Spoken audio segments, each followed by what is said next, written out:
We all know about what's going on in Europe with the allegations that migrants were targeting white people, riots and protests are erupting, immigration being called into question. Here in the United States, we have it in many ways equally as bad or maybe even worse. In this story from ABC7, Chicago migrants state to fund Brighton Park migrant camp, brick and mortar site in Little Village. Wow. Alex Jones was right. Man, it's kind of crazy to be here in 2023. I remember back some like 14, 15 years ago. I can't remember the exact conversation, but Alex Jones was talking about repurposing old industrial sites and using them as camps to hold large groups of people. Now, I don't know exactly who said it. It's been way too long. But part of the conversation was the government would round up migrants and put them in these facilities. Something like that. It wasn't like this, the government's coming for you. It was like, they're going to be building these facilities and they're going to be putting these migrants in, something like that. I don't know if it was Alex Jones who explicitly said it would be migrants, but I do know that he talked about the building of camps, the existence of camps, and it's been too long. Look, some of the conversation may have been kooky or whatever, but it is funny to see. We're at this point now where in Chicago, it's not just a tent city. I mean, when I first heard they were building a camp for illegal immigrants because of the sheer amount that are pouring in through the border, the narrative was that they would create a site where illegal immigrants could pop tents and sleep. No, they're building brick and mortar sites in Little Village and a camp in Brighton Park. This is bonkers. Y'all need to this is huge. Look at this. Work is underway at the Tent City site in Brighton Park neighborhood, November 27th. Chicago just got snow. Your tax dollars, your resources, your homes. They are using your money and your community to build camps for non-citizens. This is insane. I think it's all crumbling, man. I think the night is always darkest before the dawn. These systems cannot sustain themselves. I want to clarify, too. There's so many people who say we're not winning. It's frustrating. This system that they've built, the open borders people, it's unsustainable. It is falling apart. You cannot sustain mass migration at this level when you're doing things like this. And I think it's a reality with the protests in Europe, the polling of Donald Trump. I love it. NBC News is like, do people really want draconian anti-immigration measures? Oh, boy. I would not be surprised if we see a major swing in Chicago for Donald Trump. Why? Because the people who live in Chicago have been protesting. And I'm talking about everybody, even the black community have been protesting, saying, get these people out of our schools, out of our neighborhoods. Why are they being brought here? Well, I got news for you, everybody. They're building these camps. Now, you know, there is a very light definition of concentration camp, but these don't qualify. The very light definition is when there is a facility where they concentrate national ethnic minorities. And the general definition is usually something like people are forced into a camp and basically you're not allowed to leave. That is the fair definition. So in Australia, started rounding up people who were suspected of having COVID and detaining them in large camps. Those were quite literally concentration camps. The issue, though, is most people take concentration camp as a phrase to reference World War II. So we try to be careful here. But this is what they're doing. They are taking all of the non-citizens and putting them in these camps. I mean, this is nuts. You're going to love this one. Chicago reports. ABC7 reports from Chicago. A biting winter. Wind shears right through the gaping holes of plastic draped together in the form of some sort of habitat. The frigid air. Oh, you know what? I always got to call this out. Shut your mouths, okay? Who wrote this? Diane Patho, Michelle Galando, and Liz Nagy. I hate this more than anything. When they start a story with, it was a dark and stormy night, the cold wind blowing. I don't care. Tell me what's happening. They say the frigid air is entirely unfamiliar to men like Nelson from Honduras. How about this? You start your news story with news. A camp is being built as bitter winds are tearing through Chicago, causing problems for migrants. Honduran migrants are not used to this frigid air, they say, and yet for hundreds of men and women like him, solertos, as they're called, singles who arrived alone from the border, the cold is inescapable. We tremble from the cold. I don't have anything, Nelson said. I would like to go back to Honduras because this didn't serve me in any way. I came here and I am living worse than I did in my home country. Well, surprise, surprise. I'm going to say this, okay, to everybody. These leftists, these open borders types who are advocating these people come, they are condemning them. They are evil. The children who die on the border, who die in the desert, and the migrants who make it here and suffer because it is harsh conditions. I remember when I went to France, we went all over Europe covering the migrant crisis several years ago. And I went to one refugee camp and the men outside said, "We were lied to. We don't want to be here." Then why are you there? Who is convincing these people to come to places that are inhospitable? Cold winters. If you're going to be homeless, you don't want to come to Chicago. I'm surprised, though. You got a lot of homeless in Chicago, believe it or not, even when it's horrifying. And the scary thing is, the really horrifying thing is about Chicago, when the winters are really, really bad and you have the homeless and then they don't wake up. And people will be walking down the streets and there's a dead, frozen to death homeless person. I mean, this stuff's nasty. This is crazy stuff. Their best hope is hand warmer deliveries and wellness checks from volunteers. The fact that there was not a shelter space available for people who in some districts have been waiting months, stuck while families come and go. Single men, single women continue to be there. It really leaves them in a place of significant injustice and inequity. I'm just so fed up, dude. They are stripping us of our hard work and resources to give to people who don't want to be here in the first place. They are intentionally destroying everything around us. They are building camps in Chicago for people who don't want to be there. Instead of doing that, buy them a plane ticket home. Meanwhile, despite a pending lawsuit and months of backlash, truckloads of gravel are starting to arrive at the lot at 38th in California to finally begin building the long-discussed winterized tent for a base camp that could temporarily house up to 2,000 migrants, non-citizens who came here illegally, and your money's paying for it, and even they don't want to be here. There was a lot of activity on the Brighton Park lot on Monday, but no construction work as of yet. Both the city and state told ABC7 that despite delays related to environmental concerns, they hope to begin work at 38th in California and on a second brick and mortar site in Little Village later this week. It's not the ideal, but it's better than outside today in the cold. Look, these construction workers, they should not receive any service. They should be banned from any business in polite study. It's time to go full cancel culture, baby. Not really. I love when the left is like, I thought you were opposed to cancel culture, Tim. Cancel culture, what I'm opposed to, is when you destroy a man's life because he made a joke or his dad said something in the 80s. You fire someone for having naughty opinions. Okay.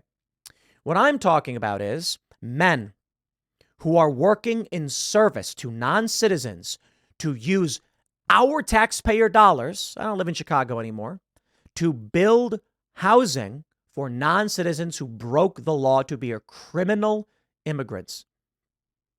So these guys who work construction, it's their fault. If the government of Chicago, the state, the city, they came to any construction company and said, we want you to build migrant crisis centers. And they said, no way. We've got way too many people coming here from outside the country illegally. And I'm not going to accept blood money. That's what it is. These people are evil. I'm sorry. I just have to say it. The construction workers, these are my positions. I hold them on everything. And some people are like, that's not fair, Tim. When I blame cops, when I criticize police, when I criticize these institutions, let me tell you, if these men who worked construction had a shred of decency, they would stand for their communities, but they don't. Now, I can't blame them. It's not individually or personally. It's not so simple. It is a corrupt culture, and you know it. It is a culture that says, I'll take the money stripped from your pocket to fund the people who came here illegally. Criminal. I think it's criminal. It is disgusting. So I've got a map for you. Here's the other story from the Tribune. Construction on Brighton Park migrant camp to begin with state involvement this week, despite aldermanic opposition. Okay, aldermanic. I love that word. Sure. Neighborhoods in Chicago have their own elected leaders called aldermen because it's really interesting. Chicago basically started absorbing all of these little smaller towns. So Chicago, like many cities, have different areas. And it's fascinating. If you go back and look at the history, they were all little towns that were far away from each other. So they have leaders, aldermen. You elect them. And they're saying, stop, we don't want this. And these construction workers, these men, these sick, disgusting, and depraved individuals show up and go, duh, don't know, don't care. I absolutely find this so disgusting. And I always blame the individual. When you get a group of people who are hired to build a camp for migrants using taxpayer dollars, and they don't care, that is the system of evil in operation. If Mayor Bill de Blasio in New York, back when he was mayor, he goes to these companies and says, I want to paint Black Lives Matter in front of Trump Tower using taxpayer dollars, and then I want beat cops to stand guard. It's the individuals who are to blame. Each and every single one. You know why? A man screaming in his office that the taxpayer fund a painting in a street is just a man screaming in his office. It is, in fact, those who are willing to carry out the evil that are to blame. I reject this authoritarian hierarchical perspective of, I just blame the politicians and the leaders. You get these politicians, because I've had them on Timcast IRL, and they're like, I don't blame the police. It's the mayor who's at fault. No, it isn't. It's that single $35,000 a year cop who's to blame. If I came to you and I said, I want you to spit in the face of your neighbor, and I'll pay you to do it, would you do it? These are the guys who will.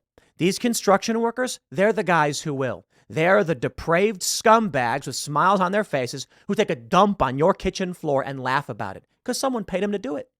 They don't care. They have no honor, no loyalty, no integrity. And don't give me that, yeah, but they need the job to feed their families. Okay, look, man, the root of corruption. Everybody's trying to make the lives of their friends and family better. So what does corruption serve? Why do you think it is that powerful politicians want to game the system and make money off stocks? Well, they're going to buy their mama a house. They're going to take care of their brothers and sisters. Look at Joe Biden, corruption. He gives his kid a good job off of your back, stealing your money and selling you out. And we can sit here and say, oh, Joe Biden, he's the top of the top, right? His family, his brother, his son, they're getting money from all of this stuff. That's what corruption is. Joe Biden saying, I don't care about you. I don't care about your hard work. I will gut your system and the future for your children to benefit my family. How is that any different from these construction workers doing the exact same thing? Stripping your tax dollars. You know, if someone comes to you and robs your wallet, robs your purse, turns around and goes to these guys and says, here's some money, build a camp for the non-citizens. How is that justifiable? How is that not corruption? You tell me. Because the workers don't know. They don't know. They're ignorant to this. They're just being handed money. Oh. I don't accept it. You take responsibility for the actions you take. I do not accept we must tolerate the banality of evil. Now, you want to go far with it and be more libertarian and say taxation outright is theft, then you have to agree. And you probably do. The government taking money in the form of taxes from anybody is theft, and therefore giving it to anybody else is theft. I do think it's funny there are a lot of libertarians who are open borders. But I'm not a taxationist theft guy. I'm really not. I have no problem with taxes. I have a problem with taxes being spent on garbage. I have a problem with government corruption, and thus it is very difficult to implement a functional system of taxation. Fair point. But I believe the system itself can function. I have no problem with being like, you know, there are some commons and public spaces. I'm not a staunch libertarian or anarchist or anything like that. But I will tell you this. The people who live here have rejected the non-citizens. And the state does not care. The people who don't live in the cities, who vote against this, are having their money taken from their pockets by the state and given to dishonorable men who laugh as they're given your money, the value of your labor, to build housing for people who are not citizens, who will be given more resources off of your back. How amazing is that? This is where we currently are.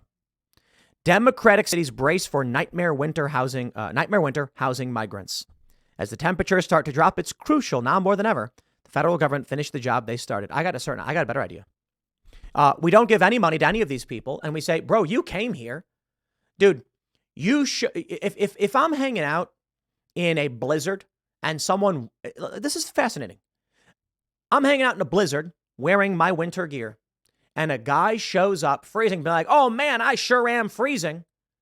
Can you give me your coat? I say, no, dude, I need my coat. Well, I'm freezing to death. Okay, fair point. We will try to help these people, right? And I'll say, maybe you should leave. You came here. You walked into this. You made that choice. It is not the responsibility of us to now give you housing. So I'll tell you what I'll do. I'm not going to give you my coat, but I will give you a ride to the bus station and you can leave. How about that? It's only getting worse, though. NYC Council to roll over and accept Mayor Eric Adams' budget cuts to the NYPD schools and more. That's right. In New York, they're cutting the budgets because they can't afford to both fund the police, the fire departments, and illegal immigrants. I think these people are evil. I think they're evil. And I want to stress this too. I want to stress the point. When I look at this picture and I see these trucks being driven, the biggest problem and the most evil, the construction workers. 100%. Don't care. Sorry. I accept no excuses. Okay. You're given the choice. You're being handed blood money taken from the American taxpayer and the working class of Chicago who are in opposition to this. And you are being told to build housing for non-citizens who don't contribute. And you say, sure, I got no problem. Yeah. If you buy stolen goods knowing it's stolen, you get in trouble for that. I don't understand why any of us should tolerate these working class guys selling out their neighbors. We need a society and culture that has scruples, honor, integrity. Let me tell you, as an aside, I was talking about this last week, about a week and a half ago. This viral video of a guy saying that given the opportunity, any married man would cheat if there were no consequences. And the answer is absolutely no. It's the stupidest thing I've ever heard. All this guy is saying is that he's a scumbag, so he assumes everyone else must be as well. The question is not whether or not men want to sleep around and have a bunch of, bang a bunch of women. Guys want to bang a bunch of women. I get it. The question is whether or not men have honor, integrity, and loyalty. And the sad truth is many men do not. None. But I think most men do. I think most do.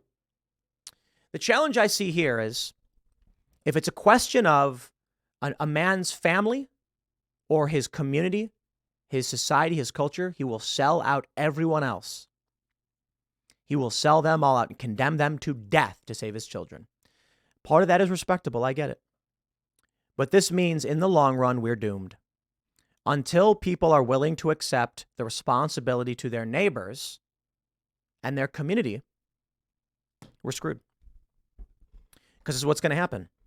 So long as there are men who are willing to accept blood money for jobs that involve the destruction of our society, they're not actually helping their kids. They're looking at a short-term gain and a long-term loss. And I'll give you the greatest example, the Founding Fathers. The Founding Fathers who signed away their sacred honor, their blood, their treasure, and their children. That's a fact. The Founding Fathers knew that when they signed the Declaration of Independence, they were signing their own death warrants. They were declaring war on the crown, an act of sedition, treason. They were considered terrorists. In some instances, their children were captured, their children were killed, their homes were taken from them. It's amazing to me. The country we live in, founded by men who had every reason to just bend the knee. They were rich. And what did it matter? The crown can do what they want. I'll keep my mouth shut, keep my property, live comfortably, and my kids will know sweet, delicious wine, and when they're old enough. Instead, they said, I'm willing to risk everything I have, even the safety of my family, if it means we can bring forth a new nation that will treat its people properly, that will fear its population and not have a population that fears the government. These men are the antithesis of the founding fathers. They say, I don't care about you. I care about my kids today. The founding fathers said the opposite. They said, of course I care about my family, but I care about the future generations of this great land, of this new nation, who will be subjects and slaves and have their rights stripped from them. The founding fathers said, enough. We won't do it. And they knew that they were risking the lives of their wives and their children. But it was for a long-term gain. It was for you. You today watching this video, I want you to understand that the founding fathers said, not only may I die, my children may die. But you watching right now, they thought about you. It's not just you. I saw this video, or on this news story, about how it was like an heir of the descendant of Napoleon going head-to-head in some bid with an heir to someone who fought Napoleon. And they're like, look how amazing it is that these two heirs are now clashing in the financial markets. And I was like, yeah, that's really dumb. You know why? Like, it's cool, I get it. But how many descendants does Napoleon have? How many, right? Let's say you have 2 kids. Just 2 kids. Let's say you have 3 kids, right? Because, back in the day, they had more than that. So let's go back to the era of the founding fathers. How many kids do these people have? I mean, honestly, I should actually just look this up.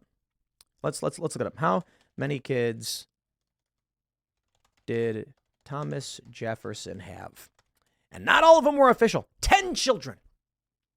So I'll tell you what must be going through this man's mind. 10 kids. I wonder how many of them are legitimate. He's thinking, I got 10 kids. And he may not have had all of those kids, but around the time he signed the Declaration of Independence, don't get me wrong. But he's got kids, and he's thinking, if I sign this, they could kill my children. They will take our homes. We will suffer. We will go hungry. All of our wealth, all of our access, all of our resources gone. The generational wealth given to me by my fathers gone. But you know what he was thinking? I got 3 kids. Each of them has 3 kids. You got a lot of kids. You got a lot of grandkids. And each of them has 3 grandkids. You think, in 50 years, the actions I take today will not just be for my 2 children or my 3 children. It will be for all 100 of my great-great-great-grandchildren, my descendants. And that's the difference. I'm not saying it's easy. I'm not saying everyone's perfect. I get it. My point, the men who are willing to do this work to sell you out, be it the police, be it the construction workers, they're the opposite of the founding fathers. They're saying, I'm going to sell out my neighbor for the sake of my family. That's what Joe Biden's doing. Joe Biden is selling you out every day and giving his kid and his brother these deals. That's the corruption. Only when good people say, I will not accept blood money, no matter what, will we have some recovery. We need a nation of honor, loyalty, and scruples. We need these construction workers to be like, dude, I'm not building this. My neighbors are going to lose it. I'll never be able to show my face again. But you know what I think it is? It's the loss of church. Not that I'm a Christian or anything like that, but when people used to go and gather every Sunday, they had to face down their neighbors.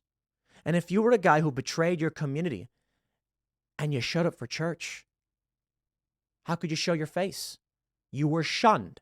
You were ostracized. Today, these guys will sell you down the river because they don't live in your neighborhood. They don't care about you. This is wild stuff, my friends. Wild, wild stuff. I'll leave it there. Next segment's coming up at 4 p.m. on this channel. Thanks for hanging out, and I'll see you all then.